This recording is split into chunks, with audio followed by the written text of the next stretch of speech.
¿Qué tal? ¿Cómo están? Muy buenos días, amada familia. Pues de verdad muy gozoso esta mañana por haber disfrutado tanto de este tiempo de alabanza, de este tiempo de comunión nuevamente unos con otros. Y bueno, esta es una mañana especial, no solamente vamos a, todos los días son especiales, ¿no? Pero especialmente hoy, no solamente vamos a disfrutar del sermón juntos nuevamente, sino que podremos también disfrutar de la Santa Cena al finalizar esta predicación todos juntos.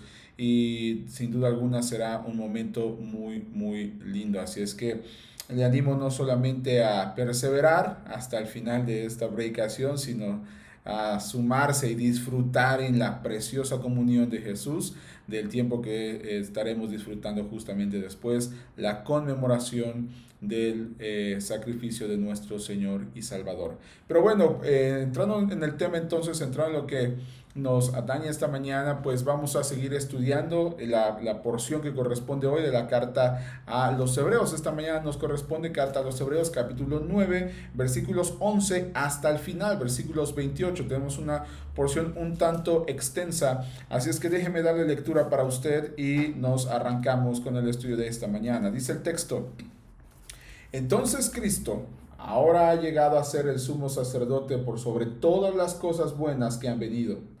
Él entró en ese tabernáculo superior y más perfecto que está en el cielo, el cual no fue hecho por manos humanas ni forma parte del mundo creado.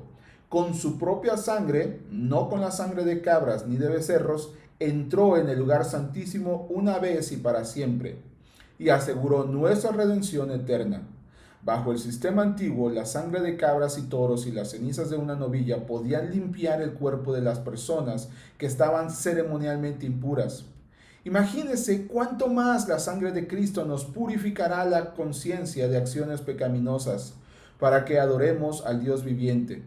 Pues por el poder del Espíritu Eterno, Cristo se ofreció a sí mismo a Dios como sacrificio perfecto por nuestros pecados. Por eso Él es el mediador de un nuevo pacto entre Dios y la gente, para que todos los que son llamados puedan recibir la herencia eterna que Dios les ha prometido. Pues Cristo murió para librarlos del castigo por los pecados que habían cometido bajo ese primer pacto. Ahora bien, cuando alguien deja un testamento, es necesario comprobar que la persona que lo hizo ha muerto. El testamento solo entra en vigencia después de la muerte de la persona. Mientras vive el que lo hizo, el testamento no puede entrar en vigencia. Por eso, aún el primer pacto fue puesto en vigencia con la sangre de un animal. Pues después de que Moisés había leído cada uno de los mandamientos de Dios a todo el pueblo, tomó la sangre de los becerros y las cabras, junto con agua, y roció tanto el libro de la ley de Dios como a todo el pueblo con ramas de hisopo y lana de color escarlata. Entonces dijo: esta sangre confirma el pacto que Dios ha hecho con ustedes. De la misma manera roció con la sangre el tabernáculo y todo lo que usaba para adorar a Dios. De hecho, según la ley de Moisés, casi todo se purificaba con sangre, porque sin derramamiento de sangre no hay perdón. Por esa razón, el tabernáculo y todo lo que en él había, que eran copias de las cosas del cielo, debía ser purificados mediante la sangre de animales, pero las cosas verdaderas del cielo debían ser purificadas mediante sacrificios superiores a la sangre de animales. Verso 24. Pues Cristo no entró en un lugar santo hecho por las manos humanas, que era solo una copia del verdadero que está en el cielo. Él entró en el cielo mismo para presentarse ahora delante de Dios a favor de nosotros. Y no entró en el cielo para ofrecerse a sí mismo una y otra vez, como lo hace el sumo sacerdote aquí en la tierra, que entra en el lugar santísimo año tras año con la sangre de un animal. Si eso hubiera sido necesario, Cristo tendría que haber sufrido la muerte una y otra vez desde el principio del mundo. Pero ahora, en el fin de los tiempos, Cristo se presentó una sola vez y para siempre para quitar el pecado mediante su propia muerte en sacrificio. Y así como cada persona está destinada a morir una sola vez y después vendrá el juicio, así también Cristo fue ofrecido una sola vez y para siempre, a fin de quitar los pecados de muchas personas. Cristo vendrá otra vez, no para ocuparse de nuestros pecados, sino para traer salvación a todos los que esperan con anhelo su venida. Esta es la porción que estamos estudiando esta mañana, mis queridos hermanos. Y algo que podemos notar ahora, que es algo que ya hemos visto anteriormente, realmente es un tema que está constantemente siendo tocado en la carta a los hebreos, y es que es esta verdad absoluta de que Cristo es ahora nuestro nuevo sumo sacerdote, un sacerdote eterno que ha asegurado nuestra redención. Vemos que Cristo es la realidad, Él es la realidad que vino a ser después de las sombras que había en el pasado que purificaban lo exterior, mas no eran capaces de perfeccionar lo interior. ¿Ok?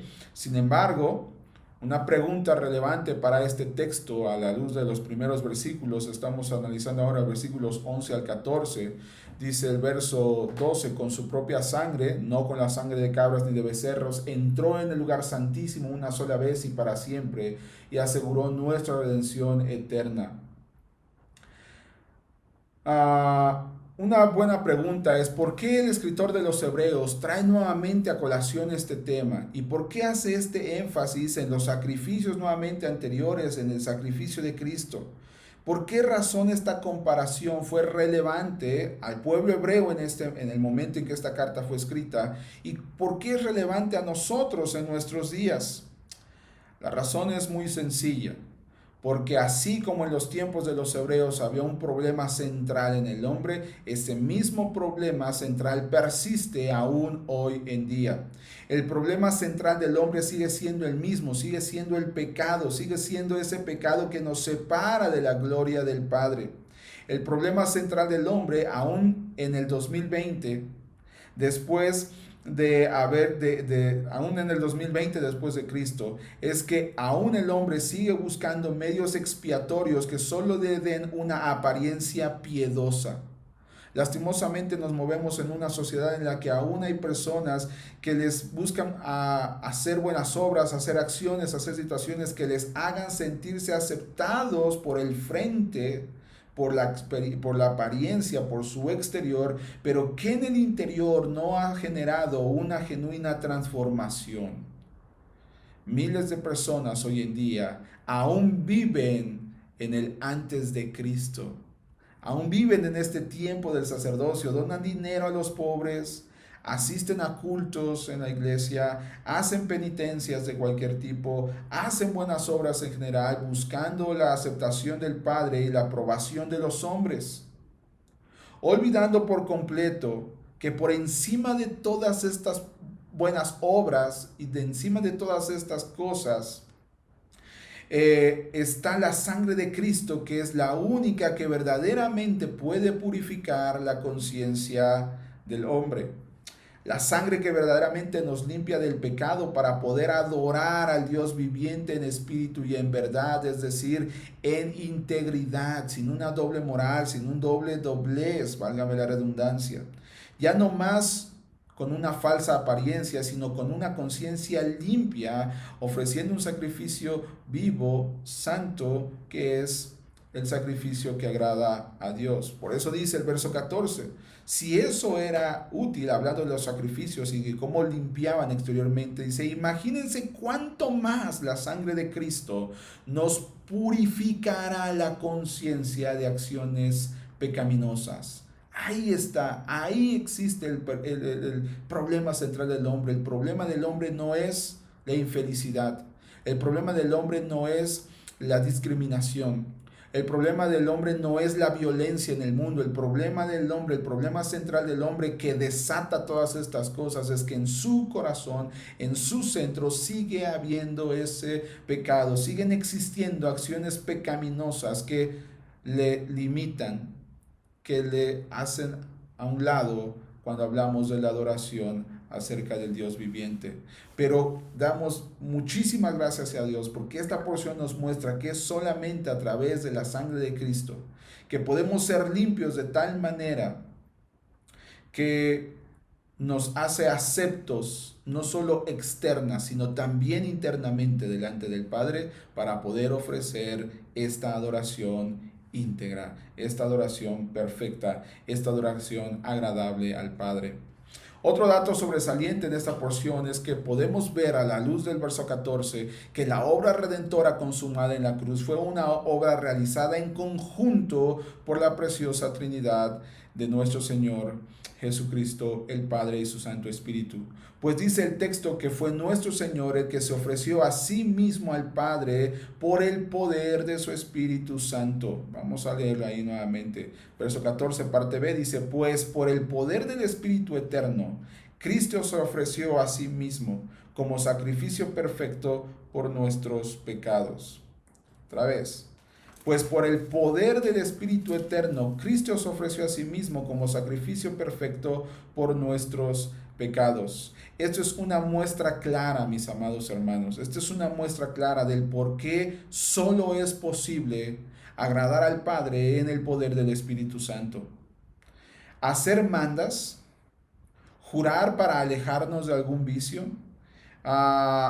todo aquello que emane de nuestras propias fuerzas, otra vez, todo aquello que emane, que venga, que salga de nosotros mismos para buscar adorar y para buscar ser aceptos delante de Dios es inútil. Todas aquellas cosas que podamos hacer en nuestras propias fuerzas que nos hagan buscar la aprobación de Dios son inútiles, no sirven, porque el verdadero sacrificio, el sacrificio que agrada a Dios, es el sacrificio que emana del poder del Espíritu Santo de Dios. El texto lo dice claramente. Jesús, fortalecido por el Espíritu Santo de Dios, se entregó a sí mismo como un sacrificio acepto al Padre. El Espíritu Santo es quien nos capacita. Él es quien verdaderamente puede fortalecernos para aborrecer el pecado en todo sentido.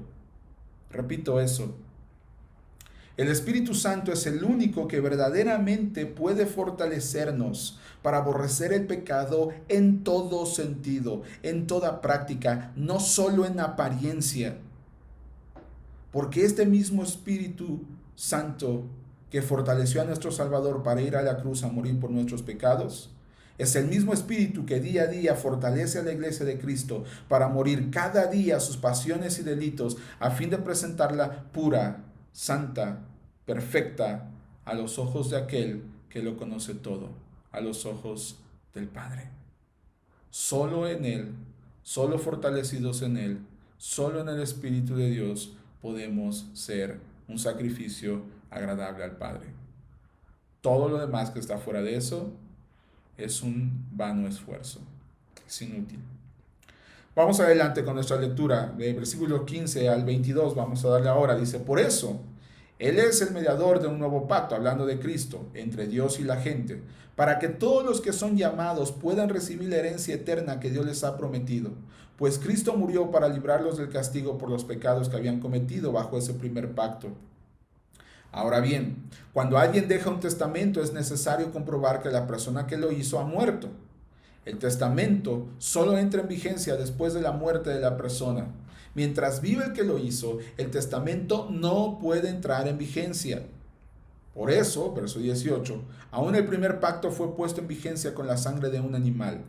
Pues después de que Moisés había leído cada uno de los mandamientos de Dios a todo el pueblo, tomó la sangre de los becerros y las cabras junto con agua, y roció tanto el libro de la ley de Dios como a todo el pueblo con ramas de hisopo y lana de color escarlata. Entonces dijo, esta sangre confirma el pacto que Dios ha hecho con ustedes. De la misma manera roció con la sangre el tabernáculo y todo lo que se usaba para adorar a Dios. De hecho, según la ley de Moisés, casi todo se purificaba con sangre, porque sin derramamiento de sangre no hay perdón. En el flujo de este pasaje podemos ver que así como el autor de los Hebreos ha identificado ahora el pecado del hombre, ha identificado ahora el problema central del hombre, mejor dicho, podemos ver aquí cómo ahora el Padre provee el remedio para ese problema. Es fantástico leer y comprender esta segunda porción. Y veamos, observemos y entendamos con cuán grande amor nos ha amado el Padre. El verso 20 dice que el Padre mismo fue el que estableció el pacto. Él lo diseñó, dice el texto 20. Entonces dijo, esta sangre confirma el pacto que Dios ha hecho con ustedes. Este pacto provino del Padre mismo. aunque está hablando del pacto pasado, pero es un pacto que Él mismo ha provisto, es un pacto que Él mismo ha establecido, es un pacto a través del cual Él purificaba a las personas a través de un sacrificio, a través del derramamiento de sangre. En la analogía con Cristo fue el mismo Padre el que estableció también ese Nuevo Testamento, el que hizo ese testamento ahí, el testador, él fue el que nuevamente proveyó, verso 15, vamos un poco antes. El Padre mismo proveyó a Cristo, nuestro perfecto Salvador, cuya sangre selló y dio vigencia a ese nuevo pacto que el Padre había establecido. Note el texto. Dice ahí, por eso Él es el mediador de un nuevo pacto entre Dios y la gente, para que todos los que son llamados puedan recibir la herencia eterna que Dios les ha prometido. Pues Cristo murió para librarlos del castigo por los pecados que habían cometido bajo ese primer pacto. No solamente vemos cómo el Padre ha dado el pacto y ha establecido el pacto, sino que aún él mismo proveyó el testador del pacto, proveyó la sangre que sellaría. Y este es un pacto perfecto, es un pacto precioso, es un pacto de impacto inconmensurable, de forma tal que este pacto no solamente sigue teniendo esa influencia y esa eficacia 2020 años hacia adelante, sino también miles de años hacia atrás. Dice al final del texto, al final del verso 15, hablando de aquellos que fueron salvos en el Antiguo Testamento, dice, pues Cristo murió también para librarlos del castigo por los pecados que habían cometido bajo ese primer pacto. El pacto, el sacrificio de Jesús no solamente tiene una relevancia hacia adelante, sino aún atrás, tiene un verdadero impacto en la eternidad. Ese es nuestro Dios. Ese es nuestro Jesús. Ese es nuestro Salvador. Una muy buena pregunta es, ese impacto, tanto hacia atrás como hacia adelante, ese pacto de impacto eterno, ¿a quiénes libró? ¿A todos los hombres? La respuesta es un contundente no. No libró a todos los hombres. No libró a todos los seres humanos que han pisado esta tierra. El texto es muy claro. Él libró a todos aquellos que llamó y seguirá librando a todos aquellos que llama cada día para que puedan recibir la herencia eterna que Él ha prometido en Cristo. Una vez más, Él libró a todos aquellos que llamó y seguirá librando a todos aquellos que llama cada día para que puedan recibir la herencia eterna que Él ha prometido en Cristo Jesús. Así es que si el Señor le está llamando esta mañana, yo le animo que no ensordezca sus oídos, que no cierre su mente, que no cierre su corazón, porque hoy puede ser un día que marque una diferencia por la eternidad para usted, como lo ha sido para todos aquellos que por la gracia de Dios hemos sido obedientes al llamado de Jesús. Puede ser que no es la primera vez que escucha esto. Posiblemente es algo que creía tener entendido. Pero asegúrese de no estar siendo necio, no estar siendo torpe, no estar haciendo oídos sordos al llamado de Dios. Cristo no murió por todos los hombres. Cristo murió y su sacrificio fue eficaz para aquellos a quienes Él llamó y seguirá librando a todos aquellos que llama cada día. Es una implicación muy fuerte, porque el mundo nos vende otra idea. El mundo nos vende la idea romántica de que todas las personas van al cielo, de que todos los caminos van a Roma. La Biblia nos enseña que no es así. La Biblia nos enseña que el único camino al Padre es Jesús.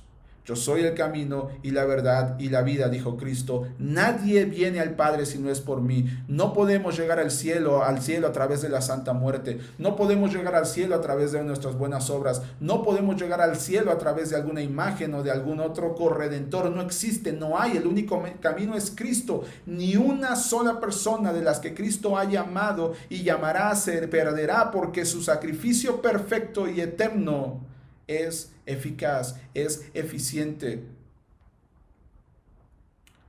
Por eso mismo no podemos ser rebeldes a ese llamado.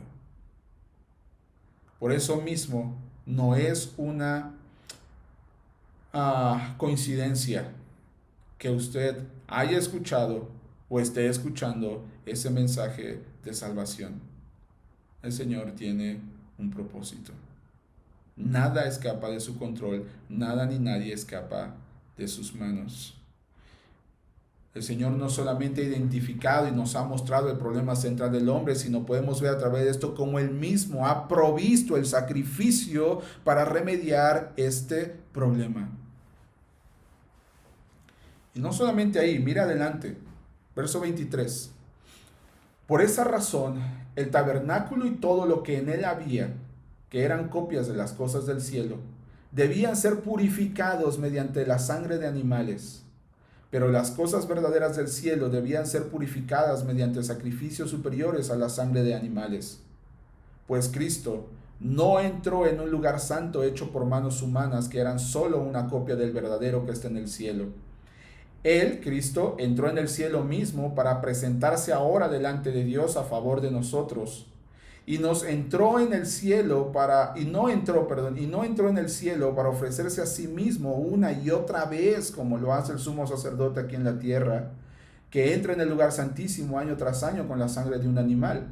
Si eso hubiera sido necesario, Cristo tendría que haber sufrido por la muerte una y otra vez, desde el principio del mundo. Pero ahora, en el fin de los tiempos, Cristo se presentó una sola vez y para siempre, para quitar el pecado mediante su propia muerte en sacrificio. Y así, como cada persona está destinada a morir una sola vez y después vendrá el juicio, así también Cristo murió en sacrificio una sola vez y para siempre, a fin de quitar los pecados de muchas personas. Cristo vendrá otra vez, no para ocuparse de nuestros pecados, sino para traer salvación a todos los que esperan con anhelo su venida. En esta última sección del pasaje podemos ver varias cosas sobresalientes. La primera de ellas en los versos 23 y 24.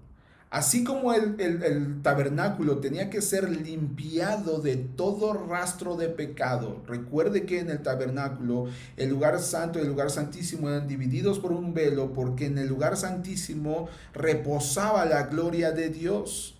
Y el sumo sacerdote, antes de entrar a ese lugar, tenía que asegurarse que su vestimenta, que en todo aspecto era pulcro, era perfecto, era limpio, porque no había una mínima microscópica parte de suciedad que pudiese haber en él y que pudiese presentarse delante de Dios sin pagar las consecuencias.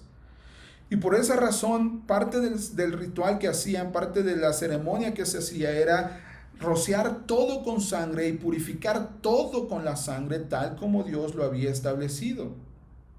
Entonces, en esta comparación dice que así ahora Cristo ha entrado en el cielo mismo para presentarse delante de Dios, ojo aquí, en favor nuestro.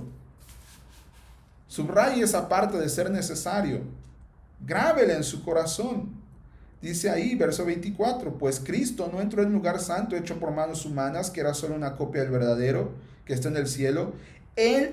Cristo entró en el cielo mismo para presentarse ahora delante de Dios a favor de nosotros.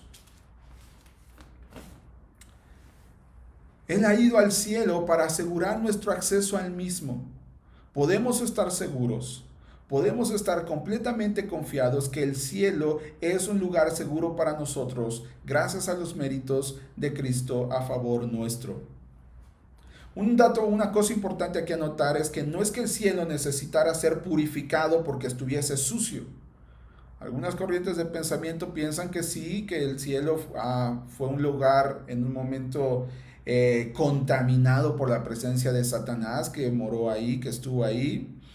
Yo creo que el sentido del texto va más allá en que al ser el cielo el trono de Dios, como en su momento el lugar santísimo, el lugar donde reposaba su gloria, que entendemos también que Dios lo llena todo, pero siendo el cielo el trono de Dios, la presencia de Cristo ahí en intercesión, habiéndose ofrecido como un sacrificio perfecto, asegura que la maldad contenida en nuestros corazones ha sido limpiada a tal grado que ahora somos blancos como la nieve.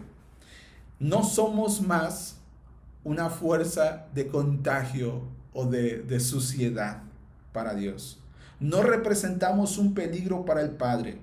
Por la gracia de Dios y el sacrificio de Cristo, podemos entrar confiadamente a casa. Cristo ha ido al cielo para asegurarse que todo está purificado y que los que lleguemos ahí somos limpios. Cristo ha llegado ahí para presentarse a favor nuestro y que no seamos excluidos por el Padre, que no seamos lanzados fuera por el Padre, sino que Cristo se presentó ahí una sola vez y para siempre para quitar el pecado mediante su propia muerte en sacrificio.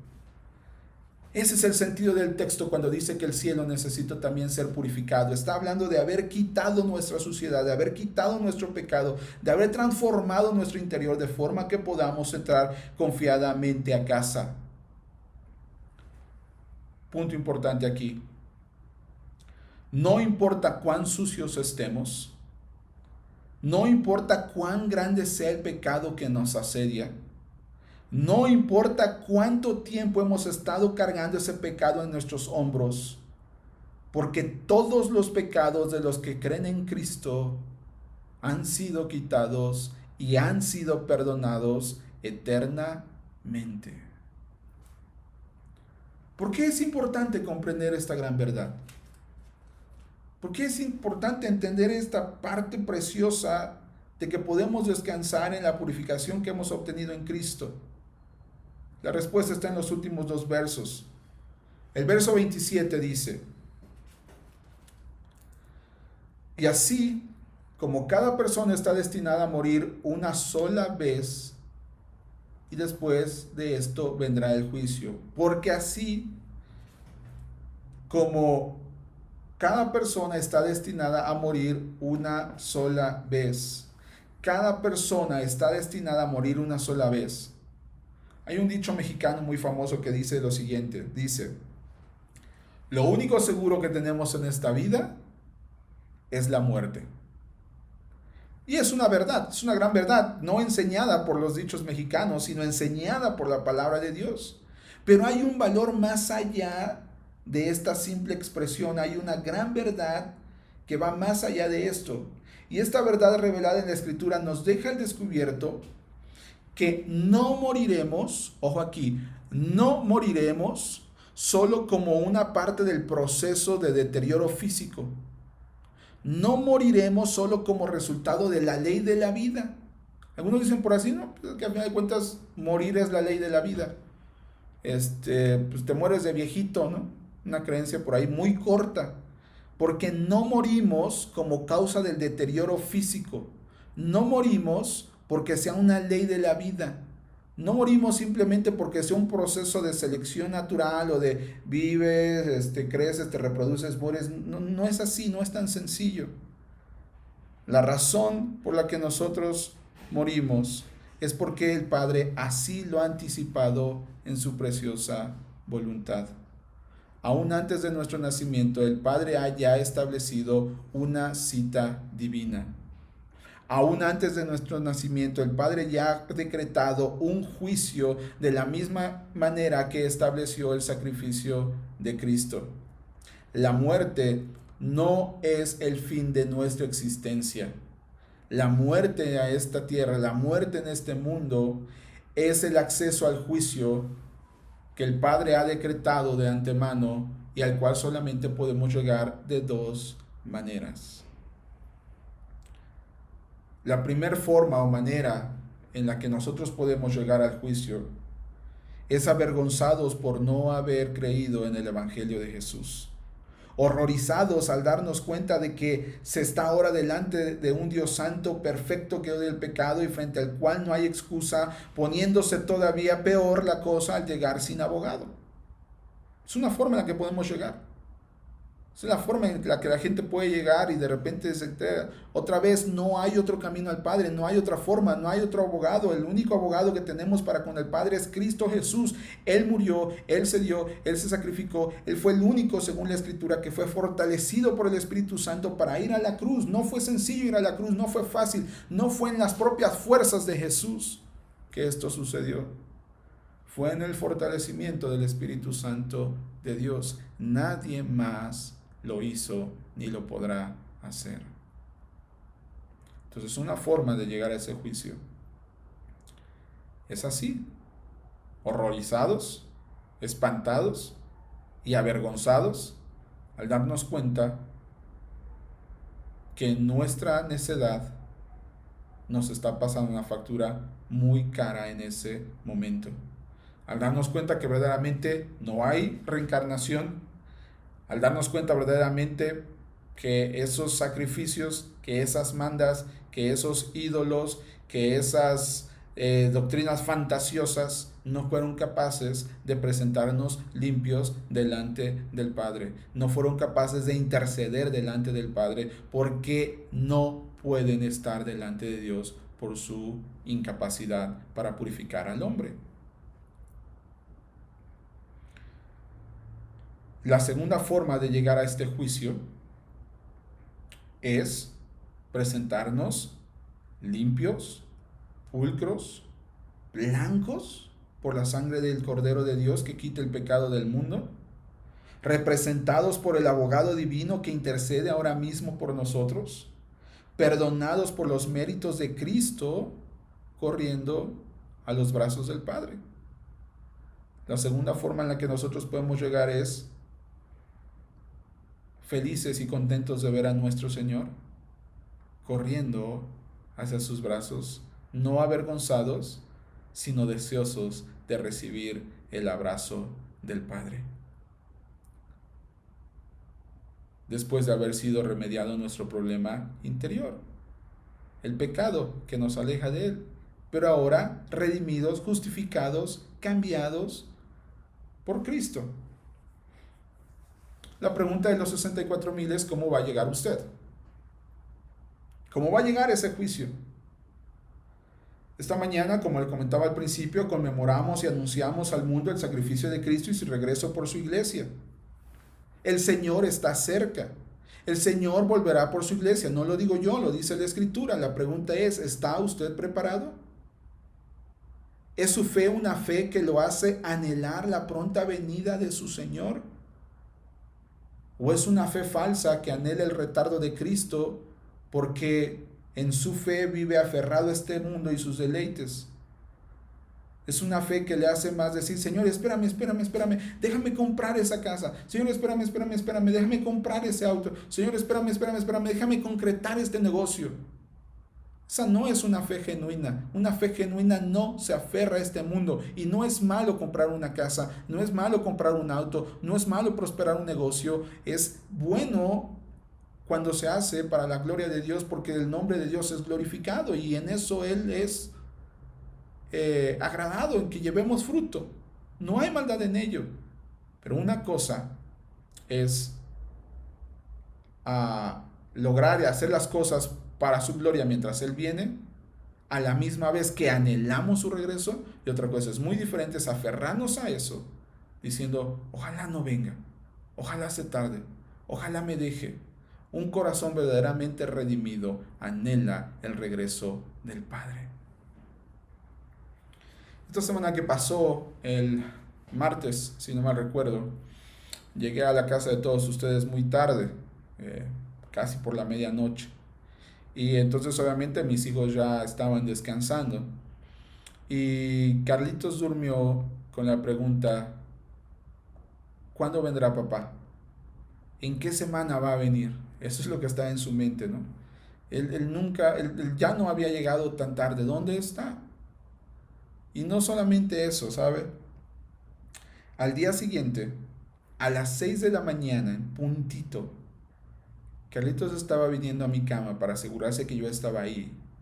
Me dio un fuerte abrazo y un beso y me dijo, gracias a Dios que estás en casa. Y en ese momento, como un descanso para él, salió, se fue a dormir otro par de horas fácilmente, con esa tranquilidad de haberme visto a casa. Ese es el corazón de un hijo. Esa es una muestra genuina de nuestra salvación. Anhelar la venida, anhelar nuestro pronto encuentro con Él. No huimos de su presencia, no deseamos que retarde su regreso, sino que anhelamos reunirnos pronto con Él porque Él es nuestro refugio. Una fe genuina no se conforma con escapar del infierno para tener una larga vida sobre la tierra. Otra vez, una fe genuina no se conforma con andar huyendo del infierno para anhelar una larga vida en esta tierra. Una fe genuina no tiene sus ojos en el mundo. Una fe genuina no tiene sus ojos en lo horizontal, no tiene sus ojos en la tierra. Una fe genuina nos hace desear a Cristo, estar con Cristo, vivir por Cristo, vivir con Cristo por la eternidad. No en esta tierra, sino en el cielo. Bien valdría la pena esta mañana examinar nuestra fe. ¿Es nuestra fe una fe genuina que nos hace anhelar el regreso de Jesús? ¿Cómo termina la Biblia en el libro de Apocalipsis? Apocalipsis 22. Después de todo lo que el apóstol Juan vio, dice el verso 20, aquel que es el testigo fiel de estas cosas dice, sí, yo vengo pronto. Juan responde, amén. Ven, Señor Jesús. Ese es el corazón de los hijos de Dios. Ese es el corazón de una fe genuina, de una fe verdadera. Anhelamos el regreso de Cristo. Podemos decir, Señor, ven pronto por tu iglesia. Te necesitamos. No queremos sufrir más en este mundo. Nada de lo que podamos tener aquí se compara a tu gloria preciosa, a tu gloria eterna. Amén. Ven, Señor Jesús, por nosotros. Anhelamos estar contigo. Anhelamos verte cara a cara.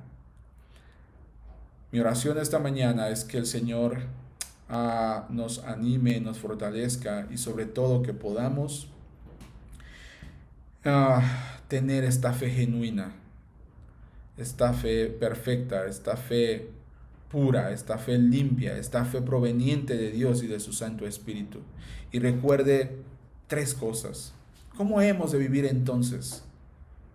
Primera cosa, recordemos que es solo en el poder del Espíritu Santo de Dios que nosotros podemos presentarnos como un sacrificio vivo, puro, agradable a Dios.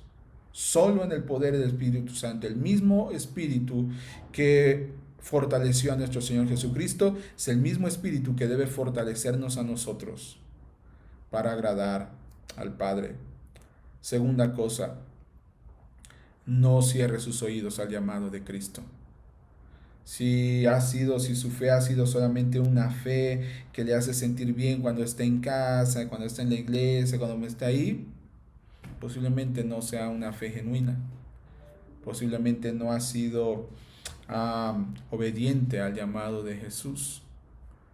No cierre sus oídos. Hoy es un buen día. Y punto número 3. Recuerde siempre, una fe genuina nos hace desear a Jesús, ser más como Jesús y estar cerca de Jesús, no todo lo contrario. Amada familia, que el Señor les guarde, que el Señor les bendiga grandemente.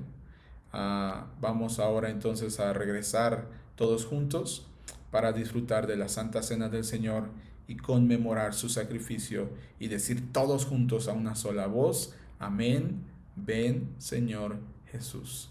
Que el Señor les guarde.